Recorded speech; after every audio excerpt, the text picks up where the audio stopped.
Hi, I'm Brenton, and I'm here to talk to you about a true passion of mine, something that's very important to me. And this is the act of listening in pursuit of wisdom. Throughout a person's life, they're going to hear countless stories. Some have meaning and some not so much. But from every story, something can be taken away. And this something is more valuable than material wealth or tangible items. This something is wisdom. Wisdom is the quality of having experience, good judgment, the quality of being wise.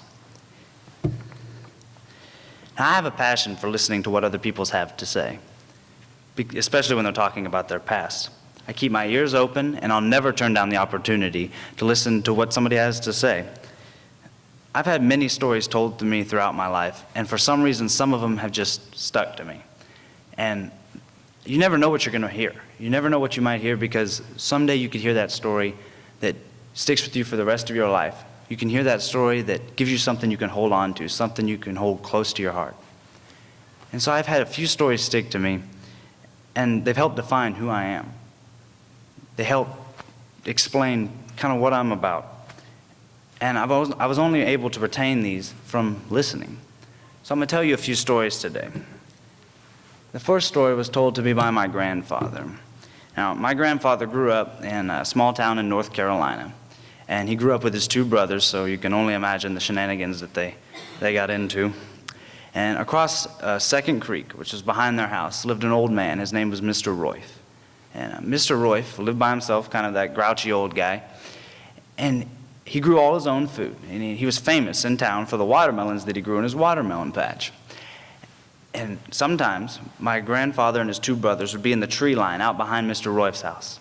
And when they thought the coast was clear, they'd run and they'd run and they'd run and they'd run, and they'd get down into the watermelon patch and they'd find the biggest watermelon they could find. And they'd break it open right there in the patch and eat it all. The goal was to eat the entire watermelon before Mr. Royf noticed and came out running out of his house, screaming, waving his hands in the air. And so one day they came to try it again. And Mr. Royf, they could see from the tree line, they could see a sign. Mr. Royf had put a sign out there, and the sign said, "There is now one poisonous watermelon in this watermelon patch." And so my grandfather and his brothers, they kind of looked at each other. They said they wouldn't take the chance, and they went back to think their next move. So the next morning, Mr. Royf woke up. He stretches his arms, and he steps out on the back porch, and he looks out and he sees something right there next to the sign that he'd placed, but it was facing this way, and it was another sign, and the sign read, "There's now 2 poisonous watermelons in this watermelon patch." And I've kept that story with me for a long time. I absolutely love it. And it came to me one time. I was learning how to rescue dive. And there's a challenge where you have all of your scuba gear laid out.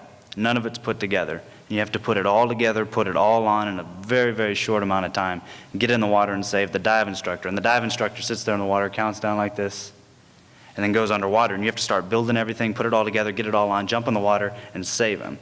So you have to take your octopus, hook it up to your tank, take your tank, put it to your BC, put your BC on, strap it all on, put your goggles and your fins on, get in the water and save him. It is one heck of a challenge, and I tried it, and I failed. I tried many times. A couple hours that day. I couldn't get him quite in time. So that night, I went back to the cabin and I identified my problem. I couldn't put my fins on fast enough. So that night, I practiced putting my fins on and off. For hours, I put them on and off, practicing. And I got to where I can put them on faster than anybody could. So the next day, I asked if I could try my challenge again. And he said, absolutely. So I went, knocked it out, passed it with flying colors. And this kind of relates to this story because I overcame failure. I overcame failure by not giving up. Not giving up because of a minor setback. Everybody faces failure, but it's how you handle that failure that makes all the difference. And I overcame failure by not giving up, analyzing the situation, and applying my solution. I'm going to tell you another story.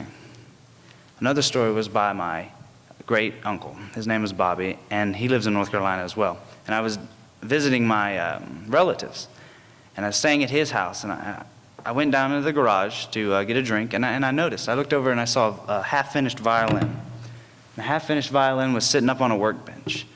And so I went back upstairs. I said, "Hey, Bobby, what's with the half-finished violin down there?" And he goes, "Well, I make them."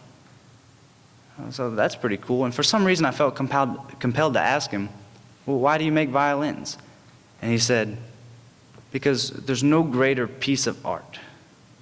There's no greater piece of art than a handmade violin. Whether it's the kind of art that you can see or the kind that you can hear, there's no greater piece. And he went down into the garage and brought up a violin he had previously made. And he sat there spinning around in awe of the instrument, really.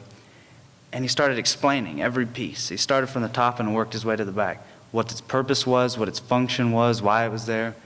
And I listened, and I loved every bit of it. Now, I was more amazed with his awe of the instrument than I was my own. But I asked if he could play when he was done describing all of it. And he sat down, he rosined up his bow, and he got ready to play. And he started playing. And a smile lit up across his face. And I realized something. I realized in life, sometimes it's the little things that matter. Sometimes it's the love of the little things that can keep a person toiling on and on and on. So to me, listening is one of the most important things. Not only can you make the person that you're giving your attention to feel extremely special, you can gain an invaluable sum of knowledge from just listening to people's stories. So if I have a bit of advice, I'd say never turn down the opportunity to listen to somebody's story.